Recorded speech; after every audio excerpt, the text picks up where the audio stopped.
Endi bu mos bo'ladigan kaska variantlarimiz endi eskilar. O'zbekistonda yangilik mos bo'ladigan kaskalarimiz narxi 130 ming so'm. Narxini aytishga ko'ndirdim. Yurachan bitta qizartirib qo'ying. Narxini davom ettiring. Xo'p, bunisi 130 ming so'm, 150 ming so'm, 200 ming so'm, 220 ming so'mdan bularimiz aka. Ha, bu oxirgi versiyasi iPhone Pro Max degani bu. Chidamligi, baquvvatligi, mexanizmi o'ta baquvvat aka. Keyin akalar, O'zbekiston Farg'ona viloyati Toshloq tumanida Optim basi birinchi qo'l. Akalar qaranglar, Optim o'zlari furada olib keladi. Tugab qoldi, netda bo'lmaydi. O'zbekiston bo'yicha dastlabki xizmat bor. Hozir bitta sinab ko'rsatib beraman. Urib ko'rsatib beraymi? Ha, videoni uzmaymiz. Voh, ustiga ham chiqib bering aka. Bolg'amiz bormi? Bolg'ani bering. Akalar, bor kuchim bilan uryapman.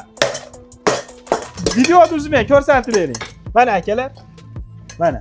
Soppa soq turibdi. Hech qanaqa singan, yorilgan joylari yo'q. Sindirib yuboradimi deganlar uchun mana aloqa ko'rasizlar. Eng oxirgi 17 Pro Max degani shu bo'ladi. Nomerlarni yozib qo'yamiz. Toshloq tumani Varzayda turibmiz, aloqa ko'rasizlar.